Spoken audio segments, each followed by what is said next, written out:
اچھا ایک بڑی زبردست حدیث ہے، بڑی مزیدار ہے، بڑی وجد امیز حدیث ہے، وہ مسند امام احمد میں اور شمائل ترمذی میں ہے۔ ایک صحابی تھے پینڈو، اور گنوار صحابہ کرام کہتے ہیں بالکل چٹا ان پڑھ عربی شخص تھا، اور دماغ کا بھی پورا سا تھا جس طرح سادہ لوگ ہوتے ہیں۔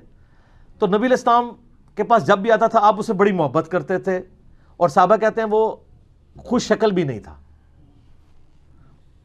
کوجا۔ تو آپ علیہ السلام اسے بڑی محبت کرتے تھے، اور آپ پھر نا اس کو خوب تھاپڑا دے کہتے تھے یہ جو ہے نا فلاں گاؤں میں ہمارا ریپریزنٹیٹیو ہے، یہ ہمارا نمائندہ ہے۔ تو وہ بھی چوڑا ہو جاتا تھا کہ ہاں جی میں حضور دا ریپ ہوں۔ اچھا، تو صحابہ کرام کہتے ہیں ایک دفعہ وہ شہر میں آیا، تو وہ شہر میں آ کے کچھ چیزیں بیچا کرتا تھا نا، گاؤں سے لا کے حضور کے لیے بھی کچھ گفٹ لے آتا تھا، کیا کھجوریں کوئی اس طرح کی چیزیں۔ تو کہتے ہیں ایک دن نا وہ ایک چوراہے پہ کھڑا ہو کے نا تو سامان بیچ رہا تھا، تو نبی صلی اللہ علیہ وآلہ وسلم اس کے پیچھے گئے، تو آپ نے جا کے اس کو پیچھے سے نا یوں جپھی ڈال دی، ایسے آنکھوں پہ ہاتھ رکھا جاتا ہے نا، تو اس نے شور مچا دیا۔ سادہ لوگ تو سادہ ہی ہوتے ہیں نا، مجھے چھوڑ دو مجھے چھوڑ دو۔ اب اس کو یہ پتہ نہیں تھا کہ نبی علیہ السلام یہ لاڈ کر رہے ہیں۔ تو وہ نبی علیہ السلام نے ذرا سا ہاتھ اپنا اٹھایا، اس نے یوں کر کے دیکھا نا کہ نبی صلی اللہ علیہ وسلم ہے، تو وہ بڑا خوش ہو گیا، اور وہ پھر ایسا خوش ہوا کہ اس نے اپنا جو کمر ہے وہ حضور کے پیٹ کے ساتھ لگا کے رکھی، اور وہ پھر ہٹے ہی نہ، اور کہ مجھے یا رسول اللہ جپھی مار کے رکھنی ہے آپ نے۔ پھر آپ علیہ السلام نے اس کی دل جوئی کے لیے فرمایا، آپ فرمایا کون ہے جو یہ غلام خریدے؟ ٹھیک ہے، یعنی وہ چیزیں بیچ رہا تھا، آپ نے فرمایا کون ہے جو یہ غلام خرید لے؟ تو اس نے کہا یا رسول اللہ صلی اللہ علیہ وسلم یہ آپ کا غلام بڑا کوج ہے، یہ بڑا بد شکل ہے، آپ کو بڑے تھوڑے پیسے اس کے ملیں گے۔ تو آپ نے فرمایا کہ تو لوگوں کی نظر میں بد شکل ہے، اللہ کے نزدیک تو بہت خوبصورت ہے، ایمان کی وجہ سے۔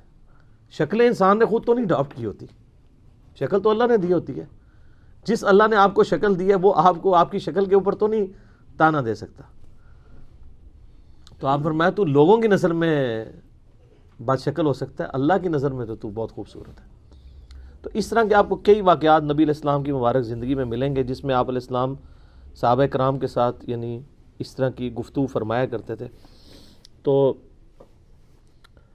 آپ کو میری طبیعت میں بھی بہت زیادہ اس طرح کا تفنن نظر آئے گا، اور وہ سارے کے سارے ہمارے کلپس میں نے وہ اب سینکڑوں میں پہنچ چکے ہیں، اگر کلپس دیکھے جائیں آدھے آدھے گھنٹے کی 9 قسطیں ہیں، اور وہ آپ سنیں ان میں کوئی جھوٹا واقعہ نہیں، کوئی میں نے گھڑا ہوا نہیں ہے۔ میں نے وہ سارے واقعات جو میرے علماء کے ساتھ ہوتے تھے، پبلک ڈیلنگز میری جس میں نے کسی کے ساتھ کوئی بات کی ہے تو آگے سے اس نے ایسا الٹا جواب دیا ہے کہ سارے یعنی مسکرا اٹھے ہیں۔ اس میں مثلا ایک دفعہ وہ علی نقوی صاحب یہاں پہ آئے ہوئے تھے، تو میں نے وہ ذکر کیا غامدی صاحب کے ایک اسٹوڈنٹ کا، وہ بڑے اچھے لکھاری ہیں، فیس بک کے اوپر لکھتے ہیں۔ تو انہوں نے لکھا کہ یہاں تو ہمارے فرقوں کے لوگ جو ہے نا وہ بڑا آپس میں اختلاف کرتے ہیں، لیکن جب یہ لوگ جنت میں جائیں گے نا، تو جب شیعہ جنت میں جائیں گے نا تو صحابہ کرام کو دیکھ کے پریشان ہو جائیں گے کہ یہ کدھر جنت میں پہنچ گئے، ٹھیک ہے۔ اور جب بریلوی جائیں گے وہ دیوبندیوں کو دیکھ کے پریشان ہو جائیں گے، دیوبندی جنت میں بریلویوں کو دیکھ کے پریشان ہو جائیں گے، سنی شیعہ کو دیکھ کے، شیعہ سنی کو۔ تو اس پہ شاہ جی کہنے لگے کہ آپ کو جنت میں دیکھ کے تو ساری پریشان ہو جائیں گے۔ تو